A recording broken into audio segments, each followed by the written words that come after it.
9 milliards de francs CFA, ce sont les fonds qu'il a fallu mobiliser pour réhabiliter la route Akasato-Boikon d'une longueur de 103 km.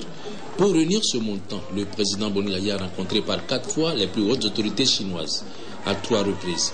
La construction de la route était au cœur des entretiens que le chef de l'État a eus avec le président de la République populaire de Chine, Hu Jintao, et une fois avec son successeur, Jinping. On comprend pourquoi les populations du plateau d'Abomey se sont massivement déplacées pour assister à la cérémonie de lancement des travaux.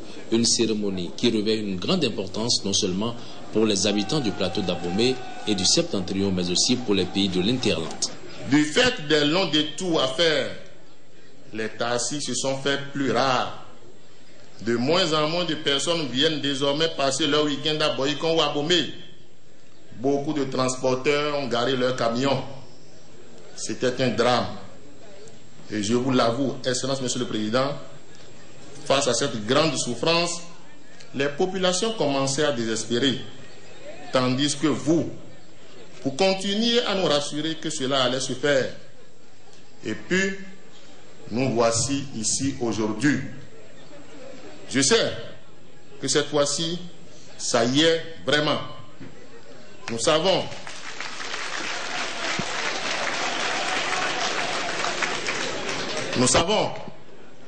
que mobiliser des ressources pour des chantiers de cette taille n'est pas une mince affaire. Mais le peuple meurtri dans sa chair ne veut qu'une seule chose: une route neuve et confortable. Et je pense que ce besoin sera satisfait dans les jours qui viennent, au grand bonheur de tout le Bénin en général et de Boikon en particulier. Le maire de Boikon, porte-parole des populations, a aussi souhaité que la voie soit prolongée jusqu'au carrefour Sakbo et non jusqu'au carrefour Mokas retenu jusque-là.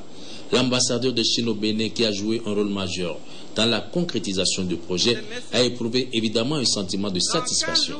C'est le ministre des Travaux publics qui lui a d'ailleurs transmis publiquement les remerciements de la nation béninoise avant d'énoncer les caractéristiques du projet. Les premières phases ont consisté à la construction de l'échangeur de Godomey, financé par le gouvernement de la République populaire de Chine, l'aménagement et la reconstruction du tronçon Godomey-Calavi, financé par l'Union européenne, la reconstruction des 4 premiers kilomètres de la route Calavi-Akasato, financé par le gouvernement de la République populaire de Chine, et pour permettre à ce tronçon de jouer efficacement son rôle de facilitation en matière de transport, le gouvernement a poursuivi la mobilisation des ressources auprès des autorités de la République populaire de Chine qui ont accepté d'honorer les engagements déjà pris et qui visent à accompagner notre pays pour achever la réhabilitation de la liaison Akasato-Boikon par une partie don, une partie prêt sans intérêt et une partie prêt à taux préférentiel. En section courante, la plateforme aménagée passera de 10 à 12 mètres. Le projet, dans son ensemble, comporte des tronçons urbains de longueur cumulée 15,5 km qui seront aménagés en 2 fois 2 voies. Il est prévu également la construction de 2 viaducs de 200 mètres environ dans les dépressions d'Adimalais et d'Alada et d'un pont de 50 mètres environ dans la traversée de Massy. Le ministre des Travaux publics a évoqué également les dispositions qui sont prises pour préserver les infrastructures routières. Dans le souci de préserver les infrastructures routières mises en place à grands frais, le gouvernement, avec le soutien de l'Union africaine et des partenaires techniques et financiers que sont la Banque africaine de développement et l'Union européenne, a mis en place un programme de diversification des modes de transport de marchandises avec une forte prise en compte du chemin de fer. Dans cette optique, il est prévu un programme de réhabilitation de la voie ferrée entre Cotonou et Parakou, ainsi que le prolongement de la voie de Parakou à Niamey. Par ailleurs, à l'échelle sous-régionale, le projet de la boucle ferroviaire Abidjan, Ouagadougou, Niamey, Cotonou a été initié par les chefs d'État et connaît des progrès notables. À ceci s'ajoutera la réhabilitation de la ligne côtière ferroviaire Cotonou-Koubert avec à terme une interconnexion avec Anécho au Togo et Ilara au Nigeria. L'excellence du partenariat entre la Chine et le Bénin a été saluée par le président Boni Yayi qui a rappelé un certain nombre de prérequis indispensables pour le développement. D'abord, la question de l'unité nationale, de la paix, de la stabilité, de la sécurité. Ensuite, le renforcement de la démocratie. Je vous ai souvent dit, nous sommes en démocratie. C'est le choix qui a été fait par notre vaillant peuple. Nous ferons tout, travaillons, un appel à la classe politique pour que cette démocratie se porte bien et qu'elle soit citée dans le monde. Elle doit être forte, elle doit être vertueuse, elle doit nous nourrir, nous habiller, elle doit absolument nous alimenter, nous éduquer, nous soigner.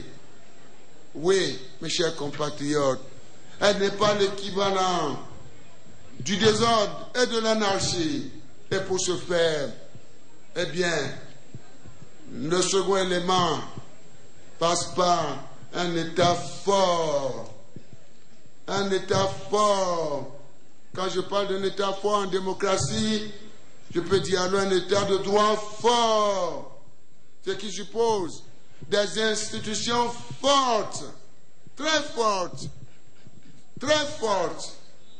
gérées par des hommes de qualité. La justice, une justice forte. Si elle est forte, on mettra fin à la corruption. Si elle est forte, on mettra fin à l'impunité. Si elle est forte, on développera l'esprit de citoyenneté. Si elle est forte, l'obligation de résultat, la transparence, la reddition des comptes seront assurées, mes chers compatriotes. Il n'y a pas que la justice, il y a toutes les autres institutions de la République sur lesquelles ou qui constituent les piliers essentiels de notre État-nation. Mes chers compatriotes, le troisième point, chers compatriotes, c'est le secteur productif. Nous parlons du développement. Le secteur productif animé par le secteur privé. Nous devons le prendre au sérieux, le réorganiser, inculquer l'esprit ou la culture du partenariat, la culture de l'entrepreneuriat. Comment créer la valeur ajoutée, travailler durement pour que notre nation soit citée parce qu'on aura réussi un taux de croissance économique forte qui dépasse largement notre croissance démographique. Mes chers compatriotes, en ce début de nouvel an, je suis dans une grande agglomération de notre pays, le plateau d'Abomey. Et je crois que je suis mieux placé pour vous faire ce rappel essentiel. Je le jure. Nous allons appuyer le secteur privé. Nous, dans tous ces compartiments, assainir l'environnement des affaires, un secteur développé, la culture vertueuse, que chacun sache faire ce qu'il sait faire, que chacun puisse faire ce qu'il sait faire.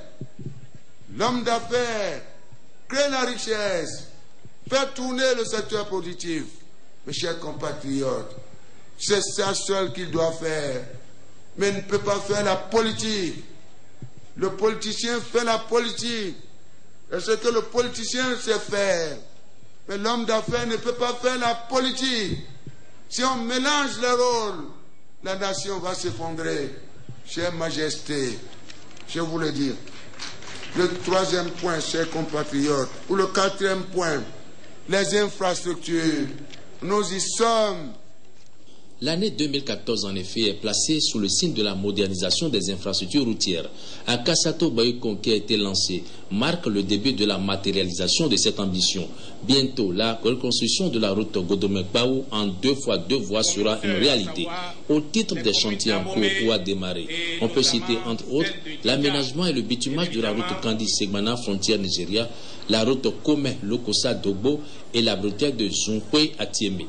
Selon le ministre de l'Urbanisme, Christian Soussounta, la réhabilitation de la route à Kassato Boyikon sera accompagnée de projets d'assainissement et de la construction d'un collecteur en crête pour juguler les problèmes d'inondation. Après les départements